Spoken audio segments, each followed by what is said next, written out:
Hello दोस्तों, नमस्कार। Red on classes में आपका स्वागत है। और आज हम पढ़ने जा रहे हैं महान व्यक्तियों के समाधि स्थल। तो पहला है विजय घाट। विजय घाट में किसका समाधि स्थल है दोस्तों? तो लाल बहादुर शास्त्री का है। ठीक है, किसका है? लाल बहादुर शास्त्री का है। दूसरा है राजघाट। राजघाट में किसका है? महात्मा गांधी। शक्ति स्थल हो गया इंदिरा गांधी। चैत्रा भूमि किसका हो गया? डॉक्टर भीमराव अम्बेडकर। वीरभूमि समाधि स्थल किसका है दोस्तों? तो राजीव गांधी का है। ठीक है, आगे बढ़ते हैं। किसान घाट हो गया चौधरी चरण सिंह। एकता स्थल कौन हो गया? ज्ञानी जैल सिंह हो गया। महाप्रयाण घाट हो गया डॉक्टर राजेंद्र प्रसाद। शांति वन हो गया जवाहरलाल नेहरू। कर्म भूमि हो गया शंकर दयाल शर्मा। नारायण घाट हो गया गुलजारी लाल नंदा। और अभय घाट हो गया दोस्तों मुरारजी देसाई। ठीक है, समता स्थल बाबू जगजीवन राम। उदय भूमि के आर नारायण, या ये याद रखना है, उदय भूमि किसका है दोस्तों? के आर नारायण का है। और स्मृति स्थल अटल बिहारी वाजपेयी का है। स्मृति स्थल किसका समाधि स्थल है? तो अटल बिहारी वाजपेयी का दोस्तों समाधि स्थल है। आगे बढ़ते हैं, अब इतिहास पे आते हैं। आज हम सभी विषय का मतलब ले रहे हैं क्वेश्चन। तो और आगे बढ़ते हैं। हड़प्पा कालीन मोहरों का सर्वाधिक प्रचलित आकार कैसा था? तो वर्गाकार है दोस्तों। हड़प्पा कालीन मोहरों का सर्वाधिक प्रचलित आकार कैसा था? तो वर्गाकार था। धौलावीरा नामक पुरातात्विक स्थल किस राज्य में स्थित है? तो गुजरात में। ठीक है, पुरुष मेघ प्रथा का उल्लेख किस ग्रंथ में मिलता है दोस्तों? तो शतपथ ब्राह्मण में मिलता है। वो अगला क्वेश्चन है, वर्ष 1664 में फ्रांसीसी कंपनी की स्थापना किसके प्रयासों से की गई? तो कोलबर्ट कोलबर्ट के प्रयासों से किया गया था फ्रांसीसी कंपनी की स्थापना। अगला क्वेश्चन है, बहुत इंपॉर्टेंट है, गायत्री मंत्र का उल्लेख किस वेद में मिलता है दोस्तों? तो ऋग्वेद में मिलता है। जैन धर्म के संस्थापक कौन थे? तो ऋषभ देव थे। ठीक है, कौन थे? ऋषभ देव थे जैन धर्म के संस्थापक।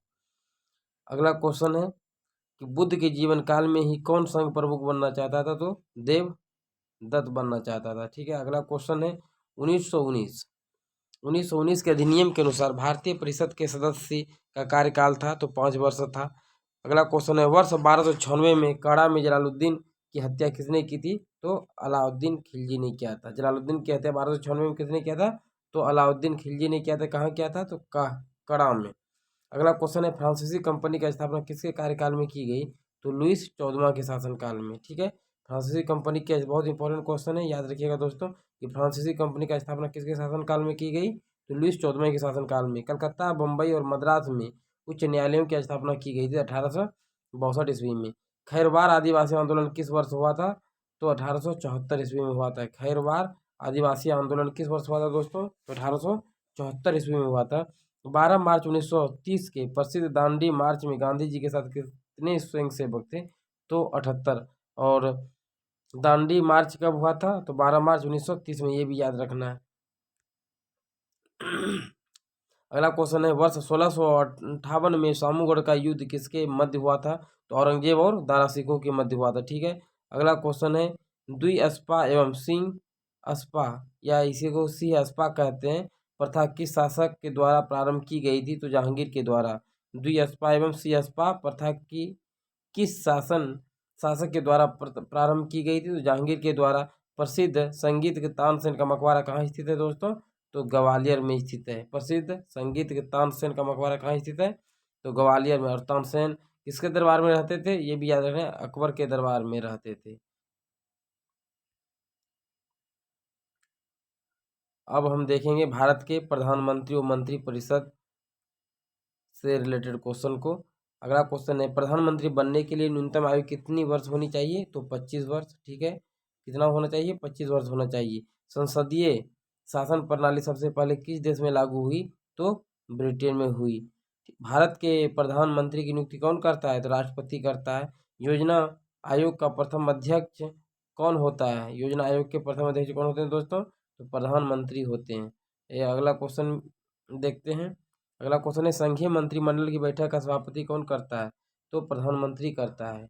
संघीय मंत्रिमंडल की बैठक का सभापति कौन करता है? तो प्रधानमंत्री करता है।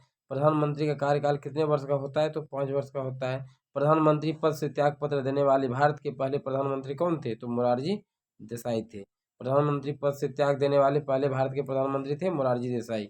सबसे अधिक समय तक प्रधानमंत्री रहने वाले कौन थे दोस्तों? तो जवाहरलाल नेहरू थे सबसे अधिक समय तक प्रधानमंत्री रहने वाले।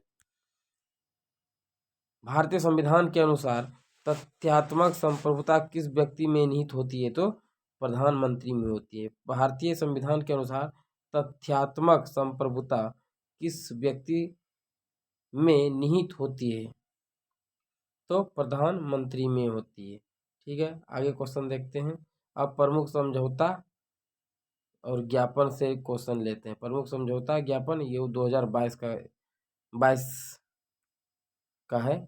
और हम क्वेश्चन देखते हैं। डिजिटल शिक्षा को बढ़ावा देने के लिए गूगल और असम सरकार के बीच समझौता हुआ। ठीक है, डिजिटल शिक्षा को बढ़ावा देने के लिए किसके किसके बीच समझौता हुआ? तो गूगल और असम सरकार के बीच।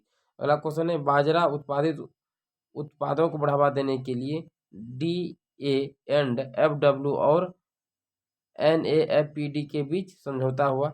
अगला क्वेश्चन है बॉक्सिंग एनालिटिक्स सॉफ्टवेयर विकसित करने के लिए किसके किसके बीच समझौता हुआ दोस्तों? तो IIT मद्रास और IIS के बीच। अगला क्वेश्चन है भारत में डिजिटल साक्षरता बढ़ाने के लिए AICTE और एडोब के बीच समझौता हुआ। ठीक है, AICTE और एडोब के बीच समझौता हुआ।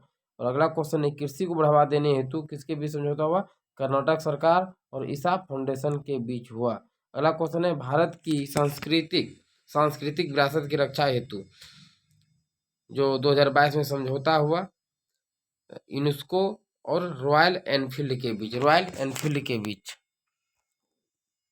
अगला क्वेश्चन है AK-130 राइफल खरीदने के लिए भारत और रूस के बीच क्या हुआ? समझौता हुआ। ठीक है, AK-103 राइफल खरीदने के लिए भारत और रूस के बीच समझौता हुआ।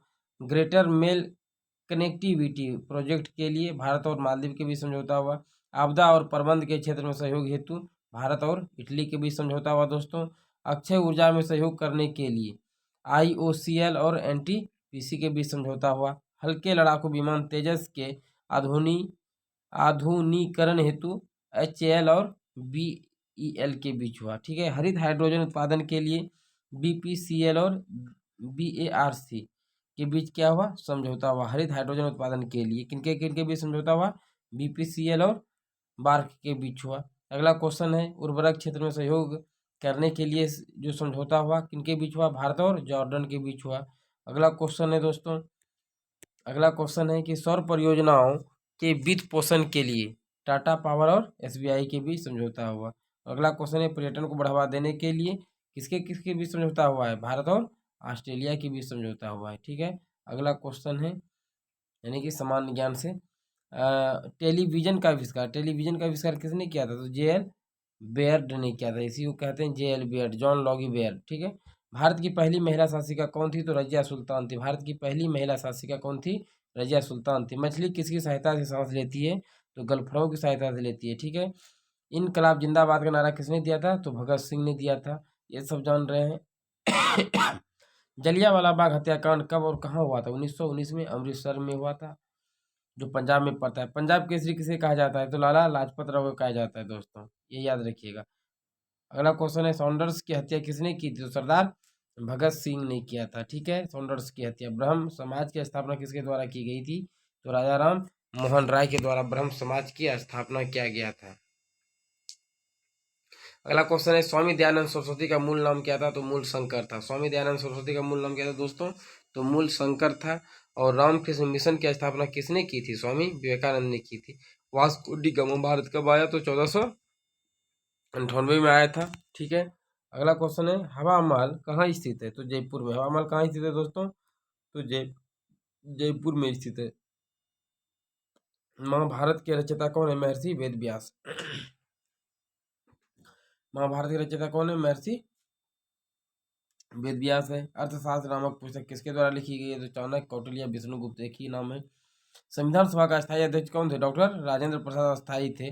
और अस्थायी का पूछेंगे तो डॉक्टर सच्चिदानंद सिन्हा थे। विश्व रेड क्रॉस दिवस किस तारीख को मनाया जाता है? तो 8 मई को मनाया जाता है। विश्व रेड क्रॉस दिवस कब मनाया जाता है? 8 मई को मनाया जाता है दोस्तों। अगला क्वेश्चन है जवाहरलाल नेहरू का जन्म किस वर्ष हुआ था? तो 14 नवंबर 1889 ईस्वी को हुआ था। ठीक है, जवाहरलाल नेहरू का जन्म हुआ था 14 नवंबर 1889। इसी के जन्मदिन पर जो है बाल दिवस मनाया जाता है। और आप जानते हैं कि बाल दिवस कब मनाया जाता है, तो 14 नवंबर को ही मनाया जाता है। ठीक है, ये भी याद रखिएगा। अगला क्वेश्चन है डायनामाइट। डायनामाइट का आविष्कार किसने किया था, तो अल्फ्रेड नेबुल ने किया था। और अल्फ्रेड नेबुल के ही नाम पर जो है नेबुल पुरस्कार दिया जाता है। ठीक है, अगला क्वेश्चन है रक्तचाप मापने के उपकरण का क्या नाम होता है, तो स्फिग्मोमैनोमीटर होता है। स्फिग्मोमैनोमीटर से रक्तचाप मापा जाता है। अगला क्वेश्चन है वायुमंडल की सबसे निचली परत को क्या कहते हैं, ट्रोपोस्फीयर कहते हैं। ठीक है, वायुमंडल की सबसे निचली परत को क्या कहते हैं दोस्तों, तो ट्रोपोस्फीयर कहते हैं। हवा महल किसने बनवाया था, महाराजा सवाई प्रताप सिंह ने। हवा महल किसने बनवाया था, महाराजा सवाई प्रताप सिंह ने। अगला क्वेश्चन है डांडिया किस राज्य की एक लोकप्रिय नृत्य है, तो कहाँ का है डांडिया, गुजरात का है। ठीक है, अगला क्वेश्चन है मोनालिसा को मोनालिसा को किस पर पेंट किया गया था, तो लकड़ी पर। मोनालिसा को किस पर पेंट किया गया था दोस्तों, तो लकड़ी पर, ये भी याद रखिएगा। चंद्रमा के अध्ययन को क्या कहते हैं, सिलिनोलॉजी। चंद्रमा के अध्ययन को क्या कहते हैं, सिलिनोलॉजी कहते हैं। ठीक है, अगला क्वेश्चन है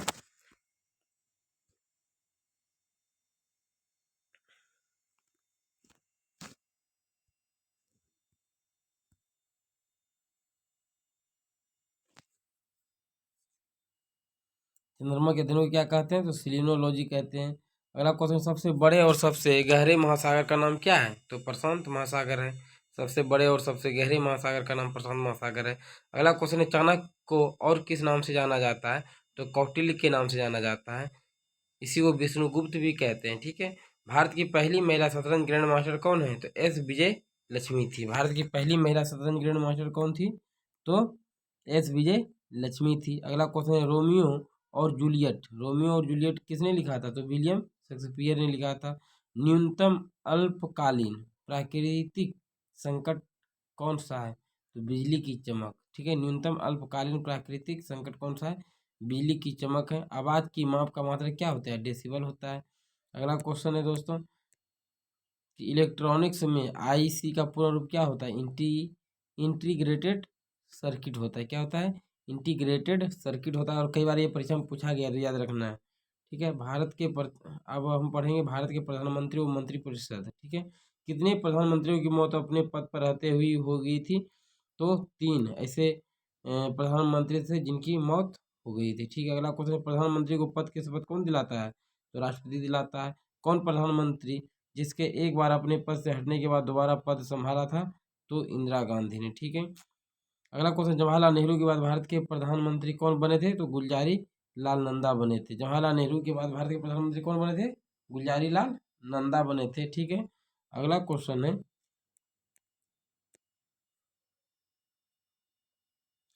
संसदीय शासन प्रणाली में वास्तविक कार्यपालिका की शक्ति किस में के पास होती है, तो प्रधानमंत्री के पास होती है। ये बहुत इंपॉर्टेंट क्वेश्चन है और याद रखना है, बहुत वेरी वेरी इंपॉर्टेंट है कि संसदीय शासन प्रणाली में वास्तविक कार्यपालिका की शक्ति किसके पास होती है, तो प्रधानमंत्री के पास होती है। सबसे कम आयु में प्रधानमंत्री कौन बने थे, राजीव गांधी बने थे।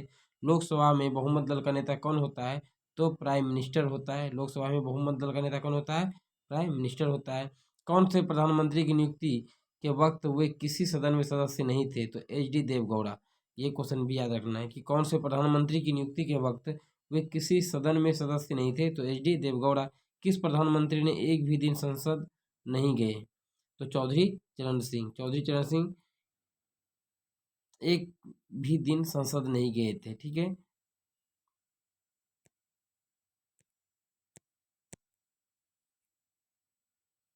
अब महत्वपूर्ण शिखर सम्मेलन जो कई परीक्षा में अभी भी पूछने के चांस है, तो इसको भी हम देख लेते हैं, इसको नहीं छोड़ेंगे। ठीक है दोस्तों, चलिए अगला क्वेश्चन है 32वां नाटो शिखर सम्मेलन 2022 कहाँ हुआ था, मैड्रिड स्पेन में। कहाँ हुआ था, मैड्रिड स्पेन में। 32वां नाटो शिखर सम्मेलन कहाँ हुआ था, 2022 मैड्रिड स्पेन में।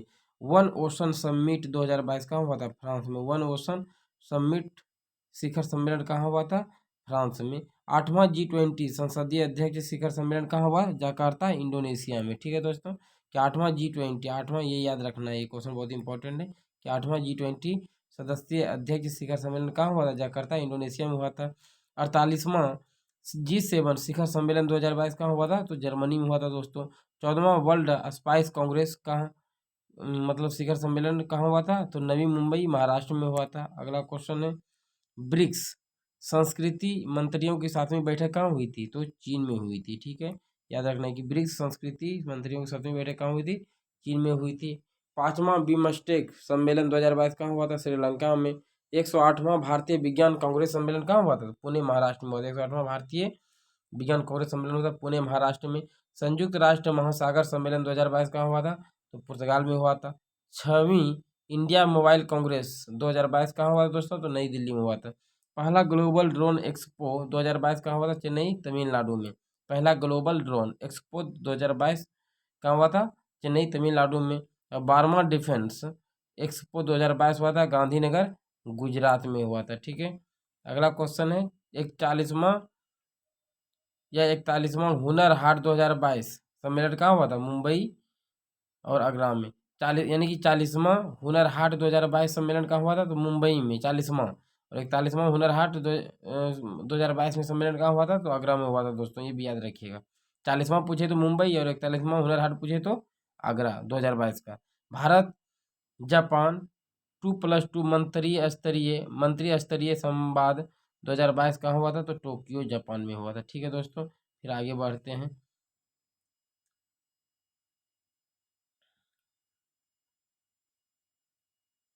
अब भारतीय राज्य व्यवस्था पे चलते हैं। ठीक है, भारतीय राज्य व्यवस्था पे चलते हैं। भारत का कार्यपालिका अध्यक्ष कौन होता है? राष्ट्रपति होता है। भारत का कार्यपालिका अध्यक्ष कौन होता है? राष्ट्रपति होता है। बहुत इंपॉर्टेंट क्वेश्चन है। ठीक है, भारत का कार्यपालिका अध्यक्ष कौन होता है दोस्तों? तो राष्ट्रपति होता है। भारतीय संविधान में मूल कर्तव्यों को जोड़ा गया है, तो 42वें संविधान संशोधन द्वारा जोड़ा गया है।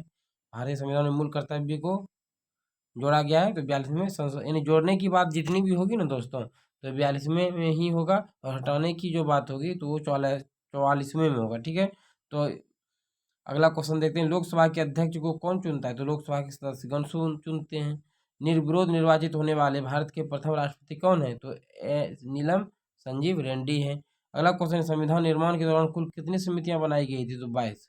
यानी कि संविधान निर्माण के दौरान कुल कितनी समितियां बनाई गई थी? तो 22 समितियां बनाई गई थी। राज्यसभा धन विधेयक को कितने दिनों के लिए लंबित कर सकती है? तो 14 दिनों के लिए। राज्यसभा धन विधेयक को कितने दिनों के लिए लंबित कर सकती है? तो 14 दिनों के लिए लंबित कर सकती है। ठीक है, अगला क्वेश्चन, भारत का राष्ट्रपति किस प्रकार वीटो का प्रयोग करता है? तो वह विशेषिक अधिकार। ठीक है, भारत का राष्ट्रपति किस प्रकार का वीटो का प्रयोग करता है? तो विशेषिक अधिकार। भारतीय संविधान सभा के संवैधानिक सलाहकार कौन थे? तो BN राव थे। ठीक है, आगे क्वेश्चन देखते हैं।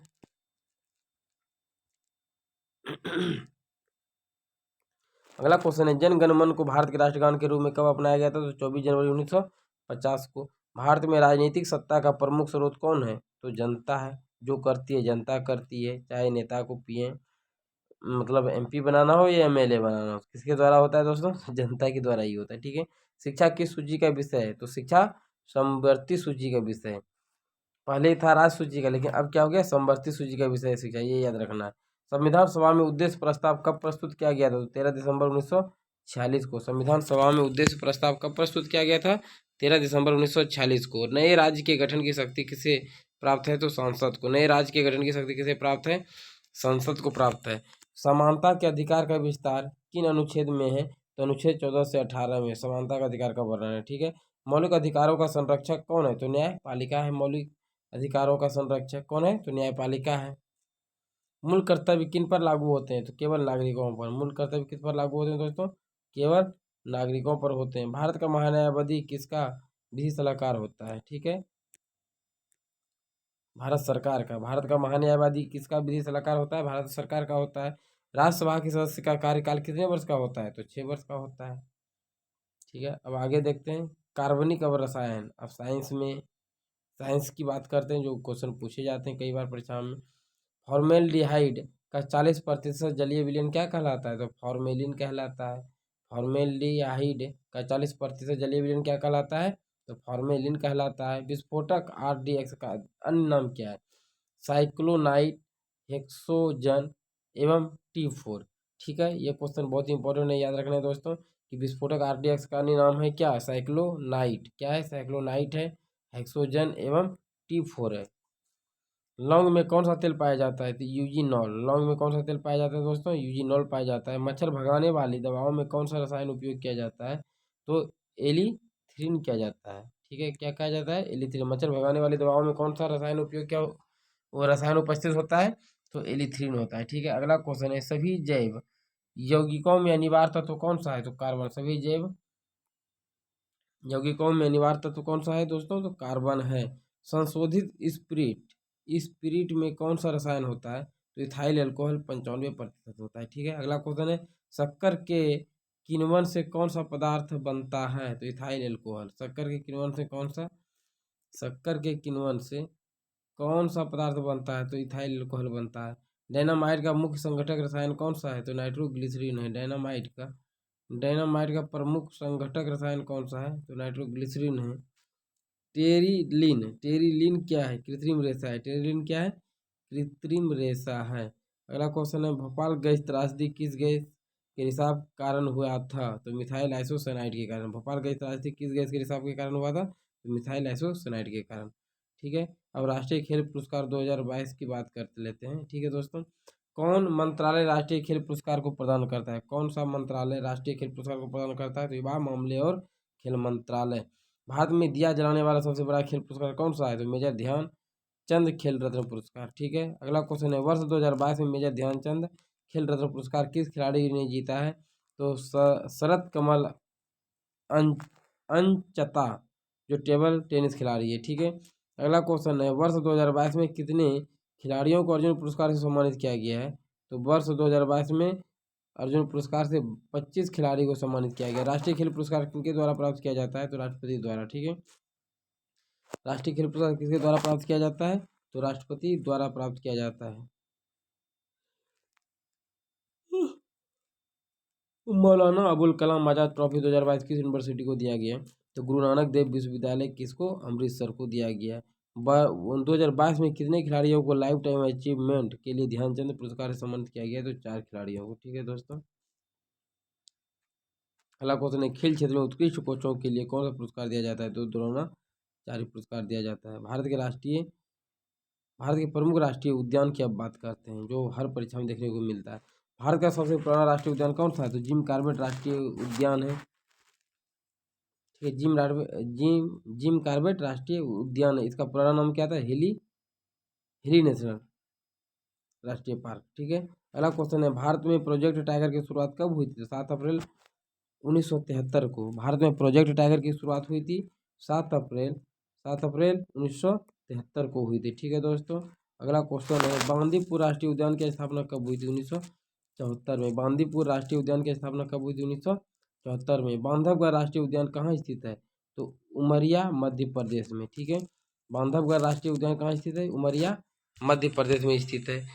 काजीरंगा राष्ट्रीय उद्यान कहाँ स्थित है? असम में। काजीरंगा राष्ट्रीय उद्यान कहाँ स्थित है? असम में स्थित है। ठीक है दोस्तों, काजीरंगा राष्ट्रीय उद्यान कहाँ स्थित है? असम में। ठीक है, सुंदरबन राष्ट्रीय उद्यान कहाँ स्थित है? पश्चिम बंगाल में। सुंदरबन राष्ट्रीय उद्यान कहाँ स्थित है? पश्चिम बंगाल में स्थित है। ठीक है, अगला क्वेश्चन है, नंदा देवी राष्ट्रीय उद्यान की स्थापना कब की गई थी? 1982 में। नंदा देवी राष्ट्रीय उद्यान की स्थापना कब की गई थी? 1982 में। कंचनजंगा राष्ट्रीय उद्यान कहाँ स्थित है? सिक्किम में। ठीक है, अगला क्वेश्चन है, रणथंबोर राष्ट्रीय उद्यान का स्थापना कब किया गया था? 1 नवंबर 1980 में। रणथंबोर रणथंबोर राष्ट्रीय उद्यान का स्थापना कब किया गया था? 1 नवंबर 1980 को। केवला देव राष्ट्रीय उद्यान कहाँ स्थित है? भरतपुर, राजस्थान में। साइलेंट वैली नेशनल पार्क कहाँ स्थित है? तो केरल में। साइलेंट वैली नेशनल पार्क कहाँ स्थित है? केरल में। महात्मा गांधी राष्ट्रीय समुद्री उद्यान कहाँ स्थित है? तो पोर्ट ब्लेयर में है दोस्तों। पेंच राष्ट्रीय उद्यान की स्थापना कब की गई थी? 1975 में। ठीक है, पेंच राष्ट्रीय उद्यान की स्थापना कब की गई थी? 1975 में। ये पेंच राष्ट्रीय उद्यान कहाँ है दोस्तों? तो महाराष्ट्र में है। दुधवा राष्ट्रीय उद्यान यूपी की स्थापना कब की गई थी? 1977 में की गई थी। ठीक है, दुधवा राष्ट्रीय उद्यान यूपी की स्थापना किया गया था 1977 में। सतपुड़ा राष्ट्रीय उद्यान कहाँ स्थित है? होशंगाबाद, मध्य प्रदेश में। सतपुड़ा राष्ट्रीय उद्यान कहाँ स्थित है? होशंगाबाद, मध्य प्रदेश में। अगला क्वेश्चन अब जीव विज्ञान से लेते हैं दोस्तों। और जीव विज्ञान से भी कई क्वेश्चन परीक्षा में देखने को मिलते हैं। जंतु विज्ञान का अध्ययन कहलाता है, जंतु विज्ञान का अध्ययन क्या कहलाता है, सॉरी, जंतु विज्ञान जूलॉजी अध्ययन करता है किसका, जीवित व मृत जानवरों दोनों का। जंतु विज्ञान अध्ययन करता है किसका, जीवित व मृत जानवरों का, ठीक है, जीवित व मृत जानवर दोनों का। फूलों का अध्ययन कहलाता है एंथोलॉजी कहलाता है। कीटों के वैज्ञानिक अध्ययन क्या कहते हैं, एंटेमोलॉजी कहते हैं। जीव विकास इवोल्यूशन को सर्वप्रथम किसे समझे, लैमार्क ने, यानी जीव विकास को सर्वप्रथम यानी कि इसी को इवोल्यूशन को सर्वप्रथम समझाया था लैमार्क ने। पुस्तक the origin of species, the origin of species के लेखक कौन है, चार्ल्स डार्विन है। आधुनिक मनुष्य के हाल का पूर्वज है क्रो मैग्नॉन मानुस है, ठीक है। आधुनिक मनुष्य के हाल का पूर्वज कौन है, क्रो मैग्नॉन मानुस है। व्हेल प्राणी है स्तनपायी वर्ग का, ठीक है। अगला क्वेश्चन देखते हैं, उड़ने वाला स्तनपायी है कौन सा, तो चमगादड़ है। उड़ने वाला स्तनपायी कौन सा है, चमगादड़ है। सौर ऊर्जा का एटीपी में रूपांतरण होता है क्लोरोप्लास्ट में, ठीक है। सौर ऊर्जा का एटीपी में रूपांतरण होता है क्लोरोप्लास्ट में। बंदर, चीता, तितली और छिपकली में से लिंग गुणसूत्र नहीं होती है, किसमें, छिपकली में। आनुवांशिकता के जनक के रूप में विख्यात वैज्ञानिक है ग्रेगर जॉन मेंडल। डीएनए की खोज की थी किसने, फ्रेडरिक मिक्सचर ने 1869 ईस्वी में। डीएनए की खोज किया था किसने, फ्रेडरिक मिक्सचर ने 1869 ईस्वी में। मानव शरीर की सबसे छोटी हड्डी है स्टेपीज, जो कान में पाया जाता है। मानव शरीर में सबसे मजबूत पाई जाने वाली मांसपेशी होती है जबड़े में, ठीक है। अगला क्वेश्चन है, यौगिक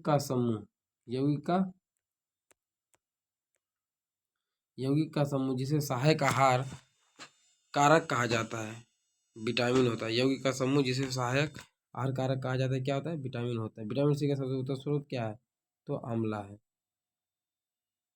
चलिए अब खेल परिदृश्य देख लेते हैं दोस्तों। 2022 का 22वां राष्ट्रमंडल खेल की बात करते हैं, और जो प्रत्येक परीक्षा के दृष्टिकोण से बहुत ही इंपॉर्टेंट है दोस्तों, 22वां राष्ट्रमंडल खेल। और 22वां राष्ट्रमंडल खेल में पहला क्वेश्चन देखते हैं, सर्वश्रेष्ठ एथलीट का डेविड डिस्कन पुरस्कार किसे मिला है, त्यान वेई फेंग को, जो टेबल टेनिस खिलाड़ी है और ये है सिंगापुर की। सर्वश्रेष्ठ एथलीट का डेविड डिक्सन पुरस्कार, सर्वश्रेष्ठ एथलीट का डेविड डिक्सन पुरस्कार मिला है त्यान वेई फेंग को, टेबल टेनिस की, यह सिंगापुर की खिलाड़ी है। अगला क्वेश्चन है, 21वां राष्ट्रमंडल खेल 2018 का आयोजन कहाँ किया गया, तो गोल्ड कोस्ट ऑस्ट्रेलिया में, ठीक है। 21वां राष्ट्रमंडल खेल 2018 का आयोजन कहाँ किया गया, तो गोल्ड कोस्ट ऑस्ट्रेलिया में। 23वां राष्ट्रमंडलीय खेल का आयोजन कहाँ किया जाएगा, तो विक्टोरिया ऑस्ट्रेलिया में। 23वां राष्ट्रमंडल खेल का आयोजन कहाँ किया जाएगा, विक्टोरिया ऑस्ट्रेलिया। प्रथम राष्ट्रमंडल खेल का आयोजन कब हुआ था, प्रथम राष्ट्रमंडल खेल का आयोजन कब हुआ था, तो 1930 में हैमिल्टन कनाडा में हुआ था दोस्तों। अब पदक तालिका की भी बात कर लेते हैं हम, और पदक तालिका में देखते हैं कि पहले स्थान पर कौन था, ऑस्ट्रेलिया था, यानी कि ऑस्ट्रेलिया ने 67 स्वर्ण जीता था, 57 रजत जीता था और 54 कांस्य पदक जीता था, और कुल मिला के 178 पदक किसने जीता था, तो ऑस्ट्रेलिया ने जीता था, ठीक है। राष्ट्रमंडल खेल 2022 में अगला मतलब सेकंड स्थान पे कौन रहा, पहला स्थान पे ऑस्ट्रेलिया, सेकंड स्थान पे कौन रहा दोस्तों, तो इंग्लैंड रहा, ठीक है। इन्होंने 57 स्वर्ण जीता, 66 रजत, 53 कांस्य, और टोटल मिला कितना इन्होंने पदक जीता, 176 जीता, ठीक है। फिर कनाडा कनाडा की बात करते हैं, कनाडा ने 26 स्वर्ण जीता, रजत 32 जीता और कांस्य 34 जीता, और कुल मिला कितना जीता, 92 जीता। अब भारत की बारी है, भारत की बात करते हैं, तो भारत ने कितने जीता, मतलब कि 2022 राष्ट्रमंडल खेल में, तो 22 स्वर्ण जीता, यानी स्वर्ण जीता, 16 रजत जीता और 23 क्या जीता, कांस्य पदक जीता, और कुल मिला के भारत ने कितने पदक जीते थे, 61 पदक जीते थे, यानी कि 2022 राष्ट्रमंडल खेल में भारत ने कुल मिला के 61 पदक जीते थे, जिनमें 22 सोना था, ठीक है, स्वर्ण था, और 23 क्या था, कांस्य था, ठीक है, और रजत कितना था, तो 16 था, ठीक है। अब आगे बढ़ते हैं दोस्तों, यही इम्पोर्टेंट था इसमें। फीफा वर्ल्ड कप 2022, ठीक है। फीफा का पूर्ण रूप क्या होता है, federation international day football association, ठीक है। फीफा का पूर्ण रूप क्या होता है दोस्तों, federation international day football association.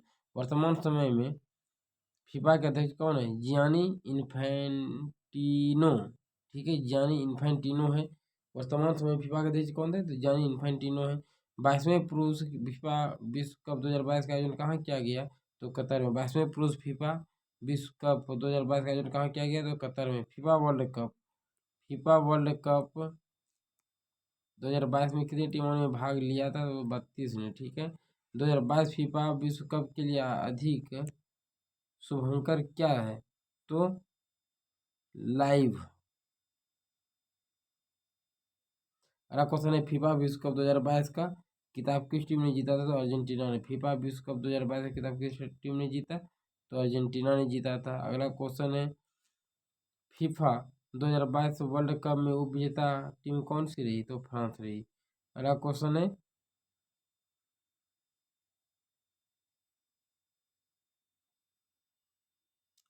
है, फीफा 2022 वर्ल्ड कप उप विजेता टीम कौन सी रही? तो फ्रांस रही।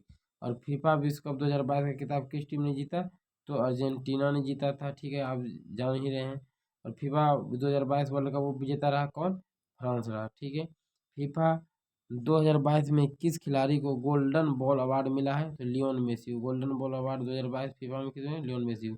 किस खिलाड़ी को FIFA world cup 2022 golden boot award से अवार्ड मिला है? तो काइलियन एम्बापे को। ठीक है, फीफा विश्व कप 2022 में किसे गोल्ड क्लब अवार्ड मिला है? तो एमिलियानो मार्टिनेज को। ठीक है, तो आज के सेशन में दोस्तों इतना ही। यदि सेशन अच्छा लगा हो तो लाइक और सब्सक्राइब कर दीजिएगा और बेल आइकन बटन दबाकर दबा दबा दीजिएगा ताकि नोटिफिकेशन समय समय पर आप